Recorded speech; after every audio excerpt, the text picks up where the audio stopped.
All right, folks, MYB community, Champ Ron, the Minding Your Business podcast, entrepreneurship, real estate, trending news. There's no business like minding your own. Recording this on Friday, August the 28th. God, August just flew by. We're already to September.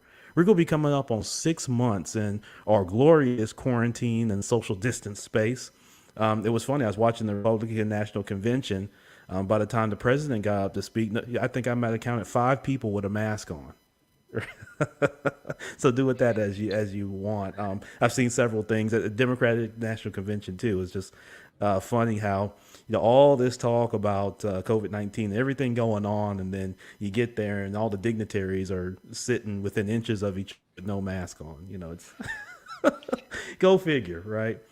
But I hope you're doing well, and I hope that you're being good and kind to those around you, and that includes yourself. And I hope you're ready to get some great insight from our guest, which I'm excited about to have. His name is Jacob Glenn. He's the founder of Genio. That's Genio.com. And it's scrolling for those that are watching on YouTube or wherever you may be watching the video portion of this podcast. It's scrolling there at the bottom. Go there, check it out.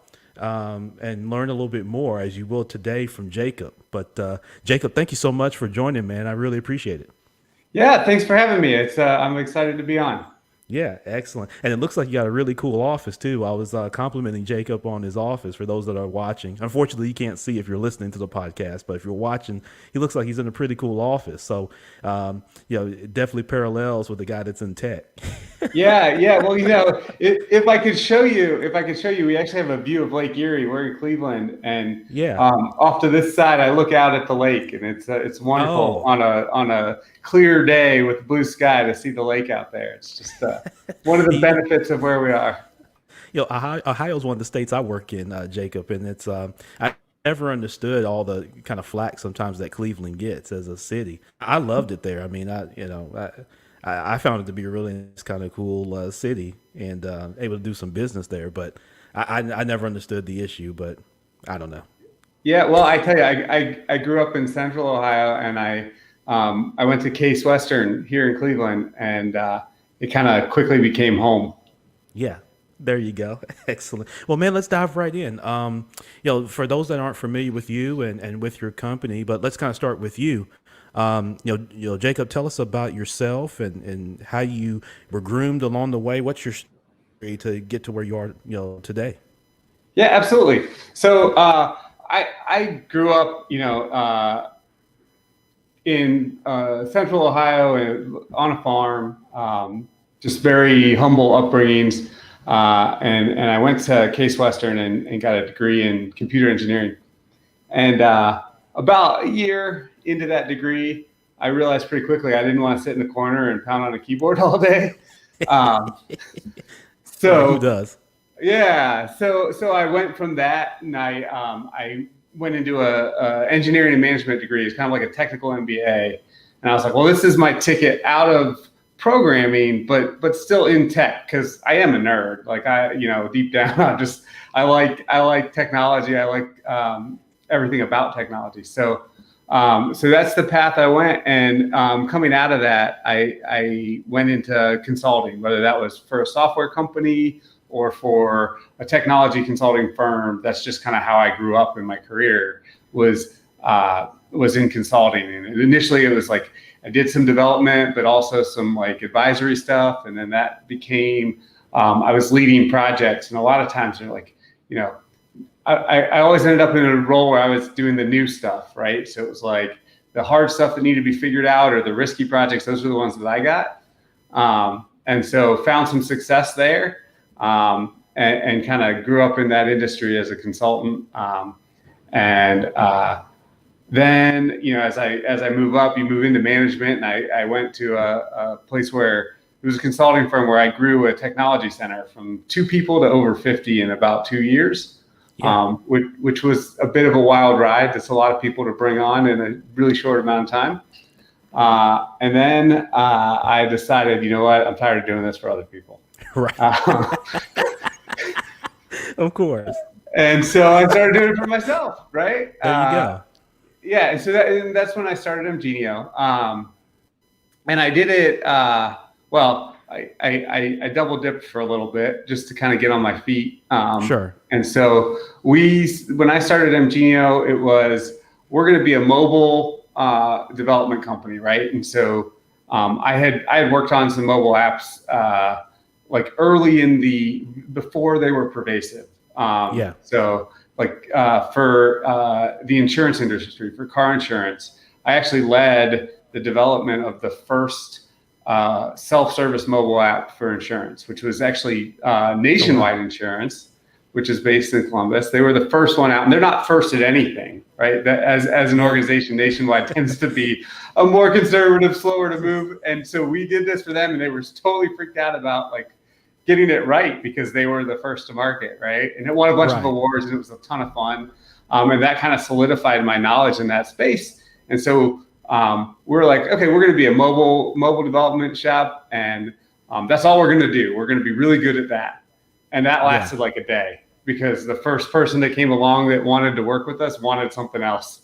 And so then we were more than a mobile development shop. We were just, when you're first starting out, you're whatever people need you to be, right? You got to Right. pay the bills. Yep. Exactly. Um, so Yep. uh, Exactly.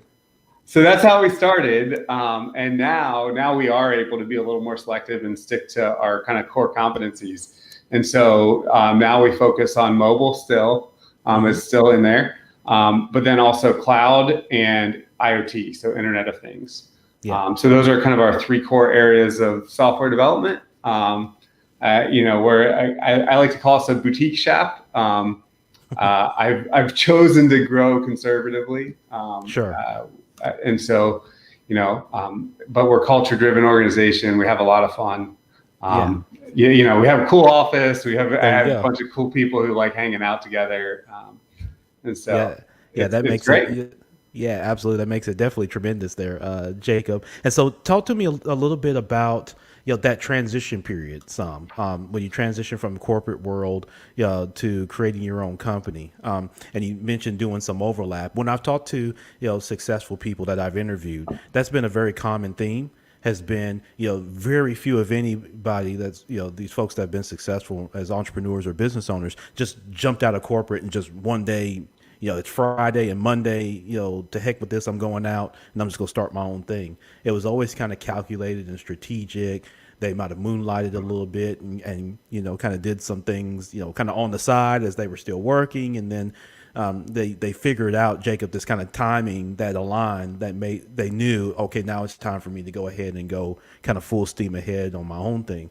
Unpack that for us, because a lot of people listening to this, that's their question is, how do I know I'm at work right now, I'm making $70,000 a year. I know I could be doing more. I've got these bills over here, like you mentioned, that Yeah. I don't want to just give up my 70,000, right? But this is what I really want to do over here. So how did and kind of unpack that transition period? Yeah, absolutely. So, I'll even go back a little bit to when I was graduating from college. I had talked to a guy he had a company, but it was an interesting kind of organization where there was basically he was the prime kind of entity that like engaged with customers, but all his people were basically like freelancers. They had their own little companies underneath them. And he's Sure. like, I look for smart people, right, who are able to just figure stuff out, right? He's like, I've talked to you now for several hours. He's like, I know. He's like, I can tell you this is your project. You're going to start on Monday, and you'll get a book, and you'll spend the weekend, and you'll figure it out, and you'll come in Monday as the expert in that. And when Wow. he said that to me, they really kind of resonated. And I thought about it. I'm like, yeah, I'm getting out of school and I need like a paycheck, so this isn't going to work. But like I really, I was kind of inspired by that, and it always stuck in the back of my mind. And so as I moved through my career, I was always looking for opportunities to get more into startups or where I could go off and do my own thing. And a lot of the Sure. times where I got stuck was that risk, right? Like I Right. can't just leave that paycheck, or like I've got a family, I've got kids, Yeah. like Exactly. so. Yeah. So as you're doing that, I was very pragmatic about it. So like, okay, I spent a year kind of with a friend, talking about what type of business made the most sense. How could we do it? Like, what would it be? That's not where we ended up, right? But Right. when I started the business, I started because I had a customer, right? Opportunity came along, I had a customer, and it was a big enough customer that I knew I could parlay that into multiple customers. And basically, the foundation that I laid was I needed a 6-month runway. So Yeah. I wasn't going to take the leap and leave my day job until I had 6 months of covered kind of salary, if you will, that I knew would pay the bills. And I also had the in the back of my mind. And if anybody who knows me is like, he would never do this, right? But I knew I could go get a job if I needed to get a job 6 months later, Right. right? When that ran True. out. True. But everybody that knows me is like, you would have never done that. You would have figured it out. You would have done something different. And I think that's part of it, right? Like the personality. But having that in the back of your mind is like, I'm not a burn the boats kind of guy, right? Right. Right. I'm a maybe park them offshore, so it's a hard swim to get back to them, but at least they're still Right. there. Yeah, I like that. Good analogy. Good analogy. Yeah, Don't burn the boats down, but yeah, just maybe take them off the dock a little bit and down the way. So you have to think about that swim. right. Yeah. You don't want it to be easy to go back, right? Right. Yeah. Exactly. And that makes a good point too, Jacob, because actually in seriousness, there's something about when you take a calculated risk, and even if it gets scary or maybe a little tough at times, so a lot of that can help a lot of us kind of rise to the occasion. A lot of the reason some people may look at that as being very scary is that they may not always have the complete trust in themselves to make it happen, right? And they want that comfort. Part of the whole overarching thing of what we're talking about right now is you moving from that comfort of knowing you're going to get paid every other week or once a month or however often that happens. That direct deposit's real, right? Right. Spends very well. And, Yeah. family loves it, the spouse and the kids, everybody loves that. And so, that fear of giving that up to where you're starting something out, you don't know when you're going to get paid. Of course, everybody that you owe as far as your bills, your utility company doesn't say, hey, we'll hang tight, we'll leave the lights on, we'll hang tight until until you get this thing moving, and then you can pay your bill, right? Or your mortgage company or your landlord doesn't say, oh, I know you're starting your own business, so why don't you just hang tight, just let me know when it gets going, and Right. then I'll send you a bill, right? Yeah. They don't do that, right? And Yeah. so I don't know why not. yeah, that's something we need to advocate for. I mean, they need to lobby in Washington for that. Yeah. Yeah. But yeah, man, that's good stuff. So Jacob, as you launched the company, right? Now did you do it on your own? I imagine not, but did Yeah. you start on your So, own? Did you have partners or? so I started on my own with a partner, kind of in planning, if you will. So basically, started it was me, and I had some subcontractor developers that were working with me on those first projects. So so that we didn't have like a W-2 employee that we had to support, but rather had enough relationships that I could deliver on the work that we were able to sell.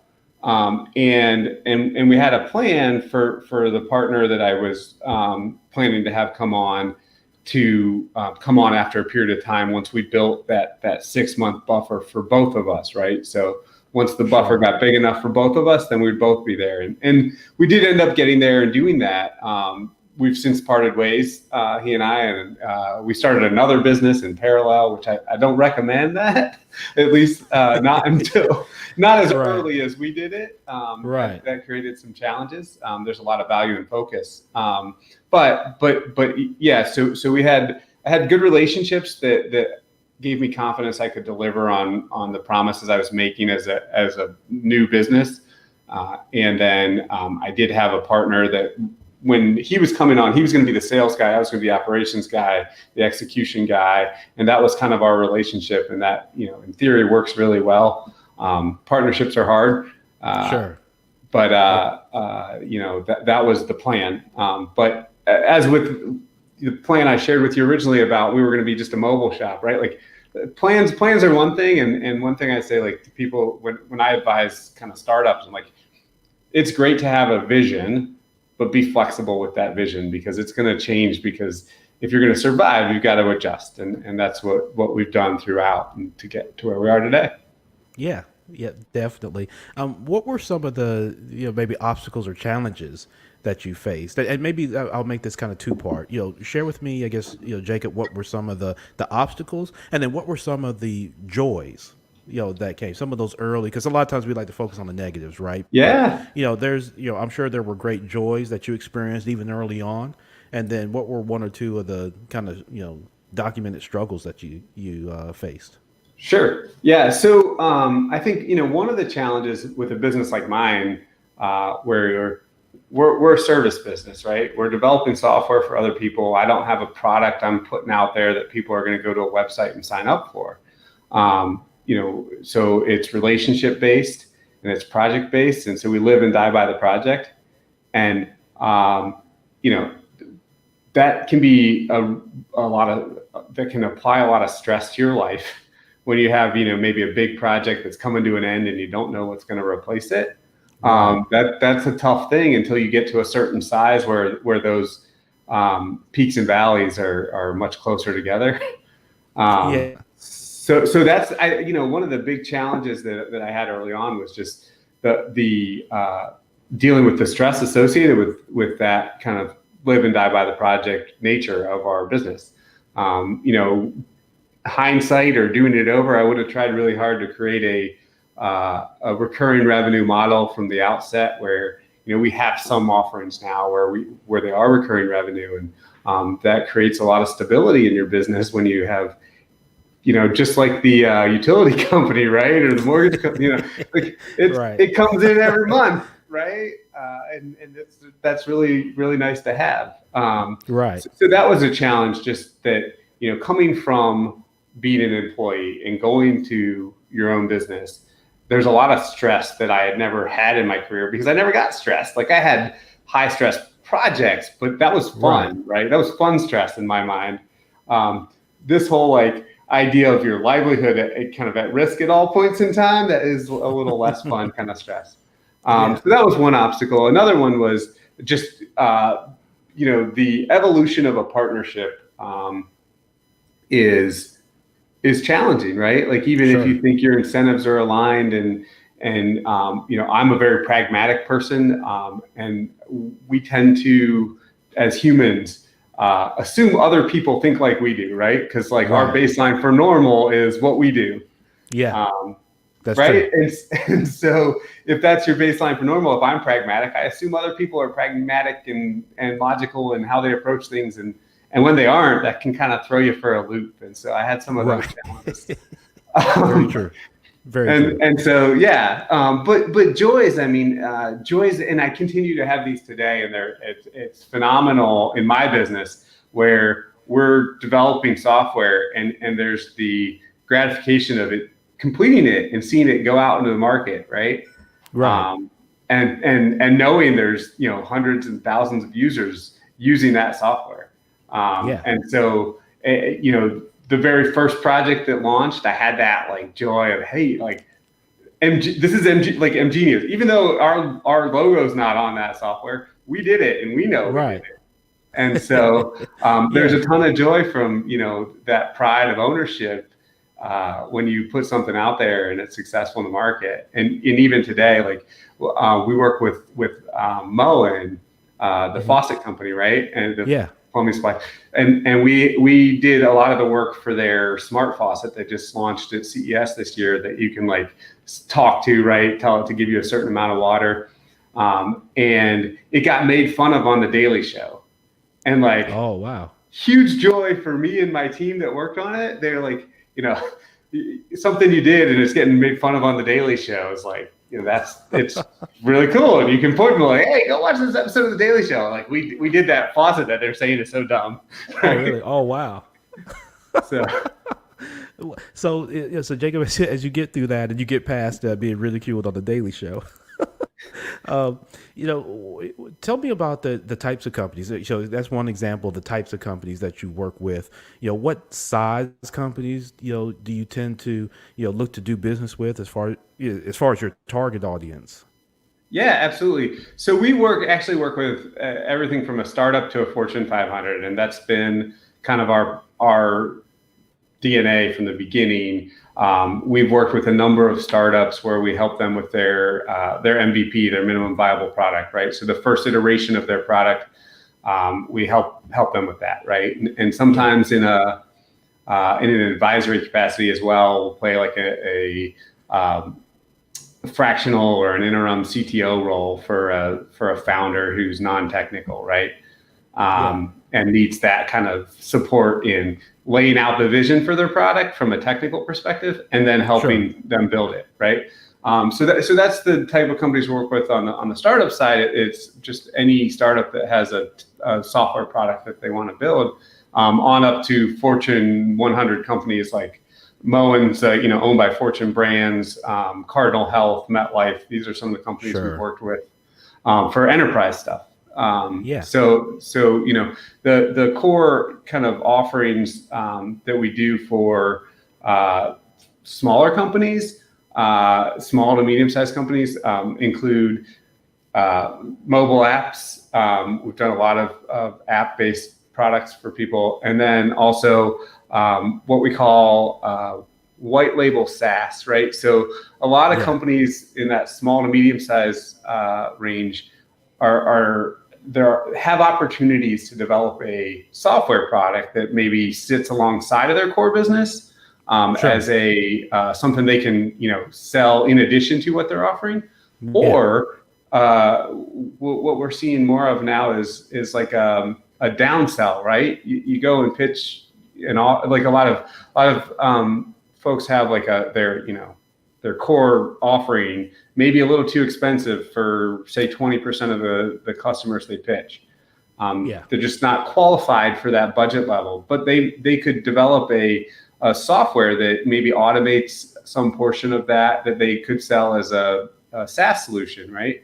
And then they can downsell. Well, okay, if you're not interested in this, high-end service we offer, we do have this software product that might help you. Are you interested in that? And they can point them to it, and it can be self-serve recurring revenue, right? And so then Right. when they grow to the point where they can use that, they can kind of come off the software and come up. And so we do some stuff like that for some of the smaller companies. Yeah, absolutely. Jacob Glenn is our guest today, the founder of Genio. That's Genio.com. So Jacob, in terms of along those lines, with some of your startups, for example, do you guys look to partner with them? So let's just say they've got a tremendous software idea, whether it's a mobile app or whatnot, a tremendous software platform idea, but they don't necessarily have the capital. It's maybe it's one person, maybe it's a team, and they come to you and they've got a really good idea that you see is marketable, right? And you can do Sure. kind of a beta test, find out if it's something that is scalable and has some legs and teeth to it. Would your company then look to become an investor at that point, or would the startup have to raise its own capital to then come back and then do a full fledged development? Yeah, so we don't typically become an investor. We Sure. will partner in a couple different ways, right? So sometimes we'll help them. I mean, especially with startups, like I do a lot of kind of advising on the side, if you will, or I don't Sure. know, it's for free, if you will, right? Yeah. Yeah. But but we can help them, like, a lot of times in the scenario you kind of outlined there, like we recommend they try to pre-sell, right? You put up Sure. a page or go pitch some customers and get them not only to say they buy it, but to actually sign up and put a credit card in so that they Yeah. have some validation. Sure. Um, because that will help them raise the money they need to raise to build it out. Of It course. could be enough to fund, the initial development. Um, and we can get creative with how we price projects or how we structure them. in terms of payment terms, if it's, we need to structure them kind of creatively to make it work. But really, I think we don't we don't ever do development purely in exchange for equity. Sure. Because I mean, I was talking about this with someone that just the other day. They were asking me a similar question, and it's Yeah. if there's no money on the table, it's very easy to ignore advice or Mm-hmm. to pivot and not put the effort in, right? Like there Right. has to be a certain amount of skin in the game to make it work for all the parties. And I Right. learned that in my own ventures, where it's easy for someone to say they'll buy, but it's a lot harder to get them to put their credit card down, right? Right. It's easy for someone to say that they think it's a great idea, right? And Right. yeah, everybody thinks everybody's idea is great because nobody wants to tell someone, an entrepreneur who's excited and has this vision, that it's going to fail, or that they're going to run into all these roadblocks. Right. I've had those people who do give you that honest feedback, and it's important to listen to them. It's really hard to at the time, right? When someone's like, yeah, that's not going to work, right? You've got this Right. problem and this problem. But like, if you listen to them, you're going to learn a lot more than listening to the people who are like, oh, it's the greatest idea I've ever heard. You're going to be so successful. I'm so Right. excited for you. Right. Yep, So exactly. No, it's a tremendous point, Jacob, to say the least.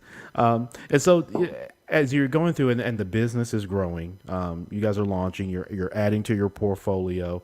Of course, now we do the beginning of 2020. We get to January 1st, and you're probably planning for 2020 with your strategic plan, and I'm sure it didn't include COVID-19 and a it worldwide did not. pandemic and Yeah. protesting to racial and social injustice and all the different things pandemics that we're fighting in this country currently.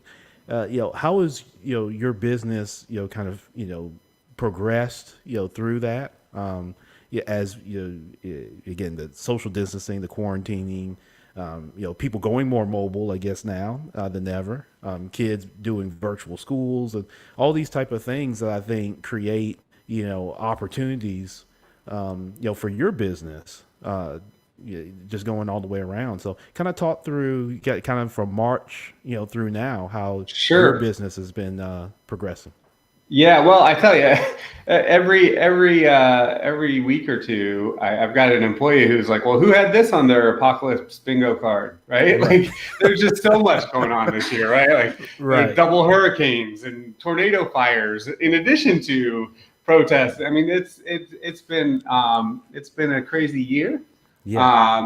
But there's a couple things that for us, for my business. I have a great group of employees. We're a culture-driven organization, and so it's kind of like a big family. We're able to be flexible and do the things we need to do to make sure that everybody has what they need. They can do it. They can do their work from anywhere. Yeah. My people actually wish they could be back in the office. We have a few people that come in, but there's a desire, which is funny because like, you hear all this about people wanting to work remotely, and I've got people saying, "When can we all be back in the office?" Office. Right.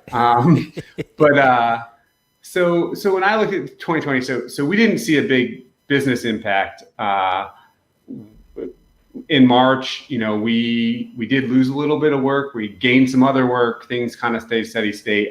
Our particular business lends itself to being remote, and we can be really flexible in that scenario. So. Sure. We didn't see an impact from that perspective, really. From a broader business perspective, what we've seen is people are a lot more cautious in how they spend and when they spend, right? So Sure. like a typical opportunity, right, that most of all of our work has come through referrals. And so Yeah. our timeline to close is usually not that long, right? So if someone says, "Hey, I used to work with Jacob on this," or "I used to work with one of Jacob's employees on this," and they'd be a great partner for you, and someone comes to you in that context, there's a lot less, relationship building that needs to happen to get to the point where you can put a proposal in front of them and kind of close the deal with a handshake. Sure. Although nobody's shaking hands right now. the the difference has been that things are take a lot longer to close. Like we've had probably the biggest pipeline we've ever had this year, and Sure. the longest duration to close we've ever had either. Right. Yeah, So absolutely. I think people are just cautious. You still don't know what's happening, right? Like Yeah. I don't know what next month looks like. So we've been really flexible with our team. We've been flexible with our customers. We've been really reactive and responsive to their needs, to maintain those relationships and keep them happy. I think we'll probably see a little bit of growth this year, not as much as we were hoping to before this year started, but we're still on the uptrend. So it's good from that perspective. Yeah, and I've spoke to several business owners that have expressed that same thing. Jacob is bigger pipeline coming into the year. I think there was a lot of really good momentum coming out of 2019 for a lot of businesses. Because and I think a big part of that, like always, is the somewhat level of certainty that people could plan. So I think come 2020, obviously it was going to be an election year, that sort of thing, but people had, I think some really good plans, set, and the economy was doing pretty well and kind of humming along, and then all this hits and kind of just sweeps the rug out from under all of us. And Yeah. a lot of companies have had to adapt and been able to pivot, and I see that in my own business. I've had a pretty significant pipeline, but the pathway through the kind of sales process has been impeded by, like you said, people being concerned about the uncertainty, right? And not wanting to commit to things and not knowing what tomorrow's going to hold.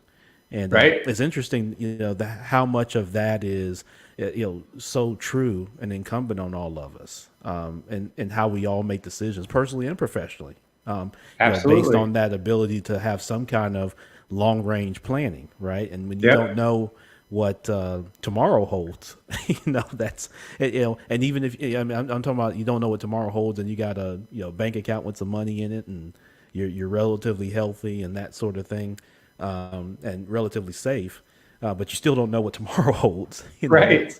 That's that becomes kind of daunting for a lot of people. Right. And it's a lot harder for the little guys, right? Like, Right, I'm not a 1,000 person company, right? So right, it's a whole different scale there. And so, right.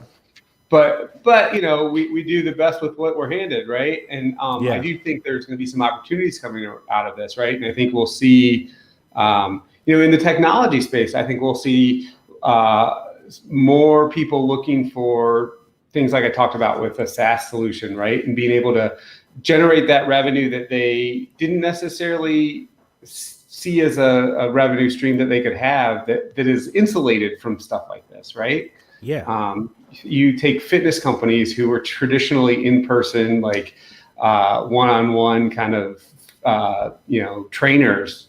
Now they're looking at software so that they can have an online training offering that isn't impacted by the fact that their gym closed down or things like that, right? So, or people who have a lot of expertise who want to build software to leverage that expertise that can scale and have as many customers as they want and isn't dependent upon hours in the day for that person.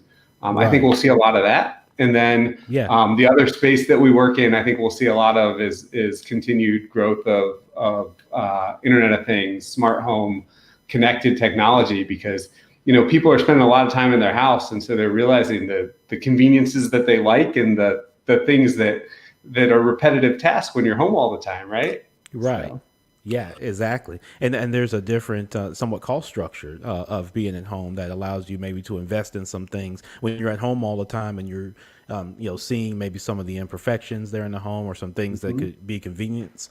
And so, what you used to spend more money on, things like gas and maybe, some, the insurance, things that are centered around your movement, right? With a Yep. vehicle, that kind of dwindles down. Now your home utilities and those type of things. We talked about the utility company earlier. Those things may start to inch up as you're home more and doing that sort of thing. But yeah, I agree with you. I think there's going to be, as this subsides, it won't go away. I mean, man versus virus is Right. gone, since the beginning of time, and just like we've had the flu for forever, this will Yeah. always exist, and it'll spur up in you'll see outbreaks like we have flu outbreak. I mean, so, Yeah. there are places, the flu outbreak somewhere, and then you're gonna have to deal with that. So we'll always kind of have this around, but it'll subside, and there'll be a new reality. I don't like to say always a new normal because probably what we were doing before wasn't really probably that normal. Yeah. And that's what we're learning. I think some this year is that. But I think there's going to be a new reality, right? And I think technology is obviously going to always play a role. I think anybody that gets into, like you say, anything that's connecting people within the home, anybody that gets into anything sanitation wise, for using technology to be able to then leverage that to sanitize public places. I think Yep. anybody that gets into that space is going to become a gazillionaire. Any man or Right. woman that gets into that space, and then education. The way this is impacting everything from K through 12 to colleges and universities to trade schools and the such. The ability not just to do it online, but to create the experience, right? Because that's often, Absolutely. can you create the soul and the experience that often gets missed in that. Another thing that's for me, Jacob, get your thoughts on this is obviously what we're doing right now, which is podcasting. The banks that I work with, who are typically not always the most innovative kind of minded folks, Right. because it's a very conservative industry by nature, handling money. But I kind of have expanded my brand in doing podcast consulting, where I'm helping them be able to identify obviously a topic idea and the type of equipment, and then be able to launch and connect with their prospects and their clients when they're not coming into branches, right? Yep. So if they're not coming into branches, sure, you can route them to online banking and all these places in the ATM, but they lose the experience, right? Yep. And Yep. so that's what makes banking not so homogenous is the people, right? But if you Hmm. take customers away from the people, right? Right. It'd be like yourself. I'm sure you have business and personal, banking. Without the people at the bank, it's just a logo, right? Yeah. And you have no relationship or really any loyalty as a customer to them. And so they were some that had a little bit of innovative bones. Jacob, were you reach, and they listen to this and they see it. So they asked me, and at the time I really didn't have a brand or anything to really help them with, but they said, "Hey, we've got a budget for this," and of course my ears perk up and say, "Okay, let's." The magic words. Yeah, exactly. Let's have a conversation. And so, been able to help a few institutions launch podcasts during this pandemic, and they've seen the benefit of being able to tell their story. So when they tell their customers, "Hey, we had to close the lobby doors," they can come on a podcast where they control the narrative, and they can talk to each other, talk to people, and share. Here's what went into that decision, right? Here's Yeah. what we were thinking. Here's maybe the mistake we made. Here's where we did really well, and here's where we're benefiting, and then ultimately here's where our community benefits, from decisions that we've made, and here's what we see, and all these type of things, right? And it's been really good for them with a really low cost piece, no TV, Yeah. no radio, none of that type of stuff. For them again to control that narrative. So I'd love to get your thoughts on that kind of podcasting piece within and the software that goes around it. I mean, make no mistake. I mean, Joe Rogan, during the pandemic, gets a whole bag from Spotify. Right. Um, there are other, Michelle Obama launched her podcast Yeah. during this period. Other podcasts you see are launching, and so what's your thoughts there of that technology around that communication piece that we Sure. can see going Yeah. forward? So, I think, podcast is a great platform for all the things you just talked about. And I think, like, for example, in the banking space specifically, when you're talking about that, like, I think about, so a lot of my employees are younger, right? Sure. And so when you have millennials and whatever the generation is after them who don't think about some of these places as a relationship, right? So they don't think about Right. banking as a relationship. Whereas like my grandmother and my mother, they only thought about it as a relationship, right? Like Yeah. they went to the same place, the same physical branch 90% of the time, and the only 10% they didn't is if they just had to, get cash and they were somewhere else. But like they Yeah. always went to the same place, they saw the same people, they knew their names, right? so we've gone from that relationship and to where, the younger generations are, they're now, they don't think about it as a relationship. But Yeah. what I've seen, and this isn't really necessarily a technology thing, other than it's the use of technology to consume information. Things like podcasts are a way for those younger generations who don't think about it that way to start to connect with a brand or a personality, or even just like um, the way that a bank does business, right? And why you would use them, and what maybe even like how you think about, your future financial planning, coming out of this whole podcasting space, because that's where they get information from, right? So I think Right. podcasting as a channel is a way to reach younger generations. And I think technology in general has been that over the last 20 years. More and more technology drives consumption of information for a larger and larger percentage of the population. And so that's where I think things are headed. And I think the key is going to be the technology that comes out that helps drive people to specific places, right? So like, how do you find those podcasts when there are 10 million of them, right? Yeah, Well, exactly. that's going to be another technology question. Like, what technology is best at, like how Amazon is so good at, pointing you to products you might be interested in as you Right. search, right? They've really got that down because they put a lot of research into it. I think you're going to have to see some similar stuff around podcasting, where as you go to look for a podcast, you're able to get those recommendations that really hit the mark. And I think that whoever does that's gonna kind of drive some of that future podcasting. Well, Jacob, haha, that sounds like a project. We might need to talk. Yeah, sounds like a big one. Yeah, that could be a good project that we could talk about putting something together and then approach Spotify with it. Yeah, and There sell you it go. off. Absolutely. Yeah, excellent. Yes, So Spotify's got some budget. yeah, oh yeah, I would think so. Looking at their share price and kind of Yeah. everything, the bags they've been handing out, no doubt about it. It kind of along those same lines, Jacob. What would be your dream project? Yeah, have you ever thought about that? What would be something that if it crossed your plate, it just make you fall out of your chair, like you couldn't wait to get to it? That's a really great question, and I don't have a good answer to it. I can tell you the things that get me excited lately, though, the types of projects that get me excited lately, are we try to partner with our customers in general. Just Sure.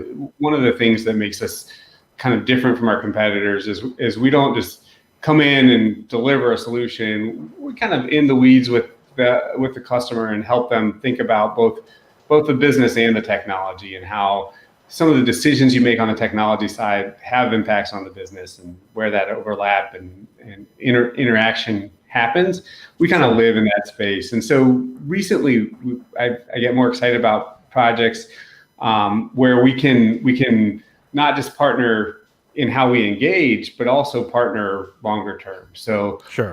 we look for opportunities to, like on a SaaS project, where we'll continue to manage and maintain the solution over time and share in that monthly revenue, right? So we'll develop it for less upfront and then share in the revenue over time. So if it's a $10 per customer per month kind of model, we'll Yeah. take 2 of that, give 8 to the customer, but we'll continue to manage the technology so they don't have to even think about it, right? And those are the types of Yeah. projects that I'm excited about lately, because I think it creates that alignment with our customers where we're kind of working towards the same thing, and it removes some of the pain of cutting a check to a vendor all the time.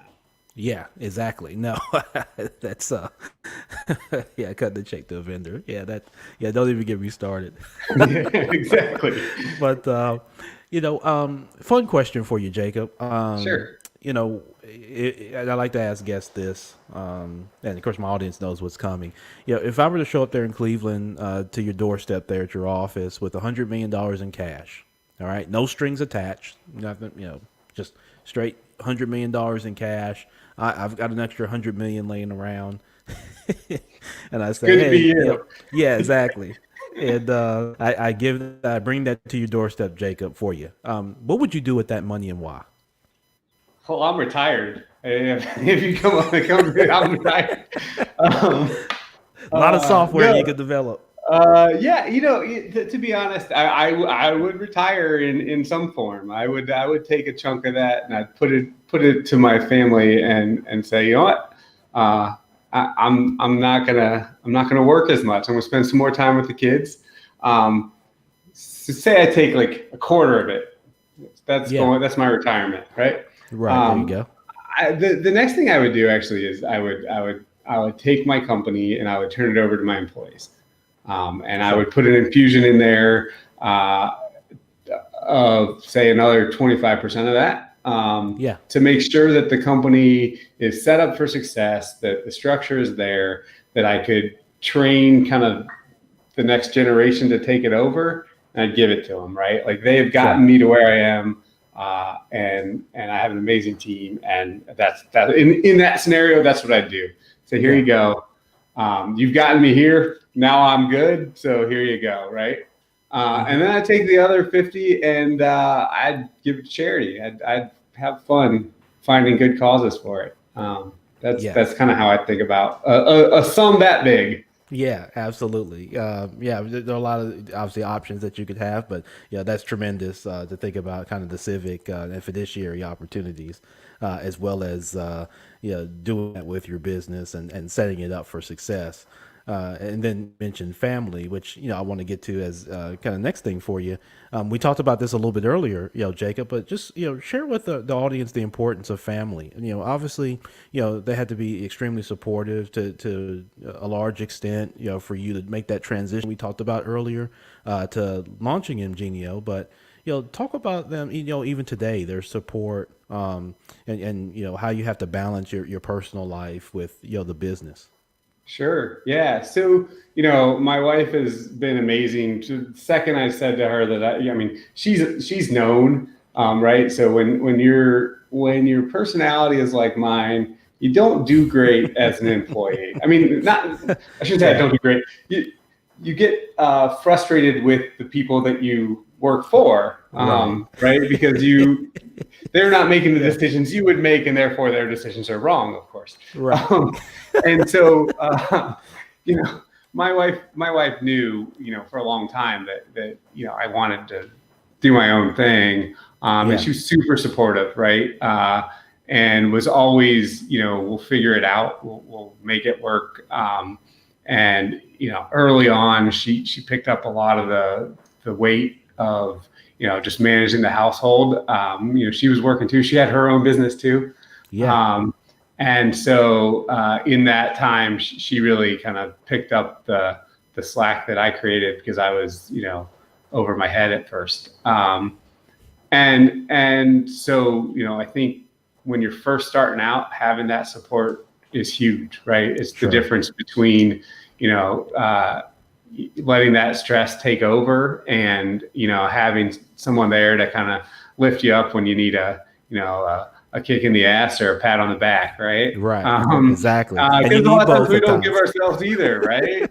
Yeah. Sometimes you need one or the other.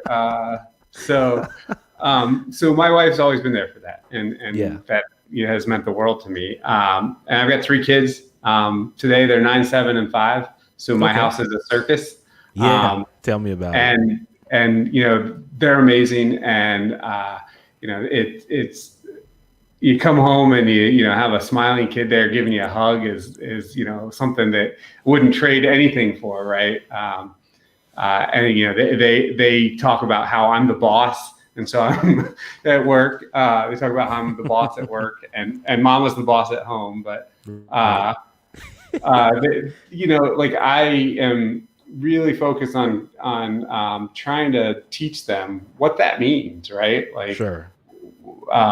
because I didn't necessarily have that education growing up, and so try to in find the right ways to teach them that. But I also think one of the things, as an entrepreneur, as someone who's got their own business, and some of the workload that comes with that at times, right? There's a lot of guilt as a parent, right? Like, because Sure. if you can't do things, or you're not there as much as you want to be, or sometimes you come home and you're like, you're a little short, right? You're overwhelmed and you don't have that, your fuse is short, and maybe you snap at somebody for something, and there's a Right. lot of guilt that comes with that. And I think it's really important to just kind of keep a good head about what's important, and when you need to like find a way to get that balance so that you can be there for them too. Yep, no doubt about it. And I'm right there with you, Jacob. I've got 10, 9, and 7 here at the house, Oh and yeah. they're actually in the midst of virtual school right now. And so, in addition to running, my business and things like that, Yeah. I'm a part-time teacher's aide. Yeah. With that, and so yes, right there with you. And my wife is tremendous in the support of our household and how we operate.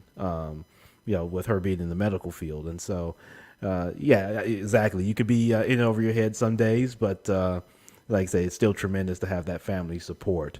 No doubt about it. Jacob, as we wrap up, this has been a tremendous conversation, man. Learned from you, great insight. Love your story and what you're doing in your company, and how the importance of that software development and how it impacts on the way we interact and the way we connect with each other, the way we do business, that sort of thing. As we wrap up, what are one or two just good best practices that have worked for you kind of throughout your walk process now that you think will work for someone listening to this? And think of someone that's sitting in the cubicle right now. They were where you were at one point in time. They're sitting in the boardroom now. They're listening to guys and girls talk, and they're like, God, hell, man, I should be out doing something. Why am I sitting here doing this type of thing? Or they're in their business and maybe it hasn't gone the way they've liked, or maybe they're experiencing a ton of success and maybe feel a little guilty about that. I mean, they're all across the spectrum, but what are just one or two best practices again that have really worked for you? Sure. So I think one, most people who are entrepreneurs or want to be entrepreneurs tend to suffer from shiny object syndrome. Um, Yes. and Yes. I certainly do, right? You see an opportunity or someone's got an idea, and it's very easy to just constantly just, yes, I'll do that. There's an opportunity there, or yes, I'll do that, or yes, I'll do that. And I've found that there's a lot of value in focus, right? I mentioned I had another company in parallel, and one company was funding the other company, and neither of them were operating at the level that they should have been because of that split focus. So one is Sure. just focus on, in a strategic focus on, what are you trying to do? Why are you trying to do it? And every opportunity needs to be viewed in that lens of how does that fit, right? Right. And so today we're more selective about projects we'll take on. Does it fit with where we're going to be most successful in delivering high value to our customers? And are they someone that we want to work with, right? Is it something exciting for us and a good fit for them that we're all going to come away from it and say, that was a great, partnership and relationship, and it worked out for everybody. So that's one, it's focus. Yeah. The other one I would say is just, from my perspective and how things work is software's eating the world, right? Like everything is either, run by software or should be run by software. And because of that, and it's somewhat biased for me to bring this up this way, but I think people should, especially people who are thinking about starting a business or who are running businesses, should be thinking about how they're going to leverage software, whether there's opportunity to build their own software that's going to drive additional revenue for them or make them more efficient, right? Those are the two best things they can do, right? Right. Generate additional revenue, especially if it's recurring and insulated from all the craziness of the world, because it's just, every month take that, that Exactly. you don't even have to bill for it. It just comes off a credit card, right? Right. That's the best kind of revenue. Right. And also, how do you, like, even me, like, how do I make myself more efficient by leveraging solutions to automate processes and to get things done more efficiently? Because as someone who's running a business, my time is really valuable. Yeah. Absolutely dig that, Jacob. And so, focus, definitely a great takeaway, to be able to focus and not have the shiny object syndrome, but focus in on how things fit and interconnect. And then within that interconnection, how do you leverage software to create the efficiencies? And, my community always knows my stance on technology, that technology should be used to handle whether it's the mundane task or to make a task more efficient so that human beings can do what they do best, which is connect, and strategize and then execute. Right. And so, Absolutely. what technology can do that, it has a healthy marriage with, the human interaction, and Absolutely. technology should be used to increase the human interaction, not reduce it. And sometimes that can be the mindset, particularly when you get to some of the larger companies. Unfortunately, but those are great best practices from Jacob Glenn, our guest today, founder of Mgenio. Go to Mgenio, MGENIO.com. Make sure you go there, check it out, connect with Jacob there and his team, and let them know that you heard him right here on the Minding Your Business podcast. So, Jacob, listen, man, have a tremendous rest of your day. I really appreciate you taking time to come here on this episode. Best wishes to you personally and professionally, and look to remain connected. Absolutely. Thanks, Ron. It's been great, great conversation. Had a great time, and I will be sure to share this with my network as well. Yep, absolutely. And also, don't forget our idea for Spotify. We're going to have to That's circle back right. on that, Let's because do if we can it. find a way to get all the little guy and girl podcast up to the mainstream, I think we might get to that 100 million. Let's do We it. get to that 100 million pretty quick. Yeah, Um, and then we'll play this podcast for them. And hey, here's where it originated. that's right. I'm all for it. Thanks. Yeah, exactly. Thanks so much again, man. Take care, Jacob. All right. Thank you. All right. All right. That was Jacob Glenn, founder of Mgenio, joining here on episode 192 of the Minding Your Business podcast. We definitely appreciate him. That's just tremendous, to say the least. It's always great to connect with great people in any industry, but much less in the technology space. It's always great to connect with great people. Okay. I'm going to get out of here. Just a couple things. Make sure you go to brooksbrothersconsulting.com/leverage. Had a great demo with my partners at Leverage the other day. And so that's financial software to help bridge the gap between the conversation you need to have with your banker and your lender to be informed there. More great technology, by the way. So look at that. I will be putting and posting up the actual demo, so you can go through that. That was led by John Matheson, who's the CEO of Leverage. And so you can go to brooksbrothersconsulting.com/leverage to check that out. If I can be a resource to you, Ron at themybpodcast.com. You can email me if you have show ideas, if you know folks that might be interested in being a guest on the podcast. If you're interested in being a guest on the podcast to share your story or your business, would love to be able to have you. Subscribe to the podcast if you haven't. Share that with others. 5-star, 5-star. Helps us be able to connect with others all around. Entrepreneurship, real estate, trending news. There's no business like minding your own. I'm Champ Ron. This has been episode number 192. Thank you so much. And remember to go be great for yourself, be great for your family, and be great for your community.